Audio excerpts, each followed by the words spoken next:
as you walk into Rejuvenation's flagship store in Portland, you notice the lights. Lots and lots of lights. Classic, modern, vintage reproduced, and restored antiques. You'll also see all kinds of home decor, furniture, and walls of customizable hardware. The company was founded by Jim Kelly in 1977 and later sold to Williams Sonoma. There are now 10 stores across the United States. So now we're on Nikolai Street in Portland, Oregon, in our factory where it's a 90,000 square foot factory. We have about 130 employees, and we're manufacturing about 450 lights per day.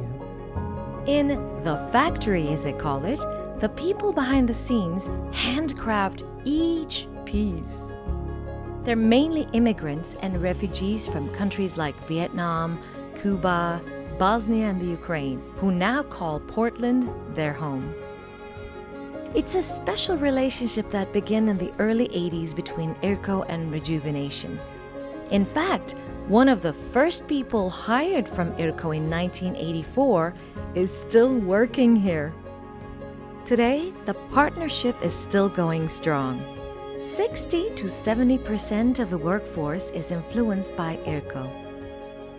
So since our first hiring from IRCO, our refugee and immigrant population has expanded because we're hiring people's friends and families. There's an overwhelming sense of community and family here at the factory. It's shared sometimes through food. People come into the office and you'll have a bowl of pho on your table. They love to share food.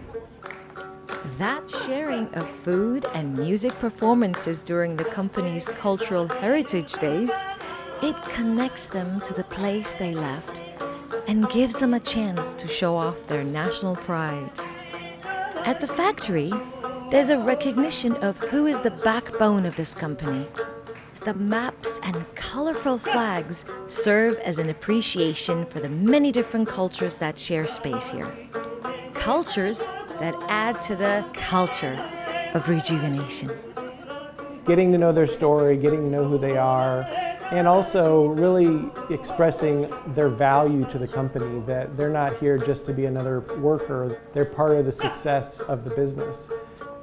Being able to reinforce the fact that what they're doing is not just a job, but they're learning, they're growing, but they're also working toward their future as well as the company's future. We get a sense of accomplishment and pride in that we are placing people that need to find work and seeking refuge in this country.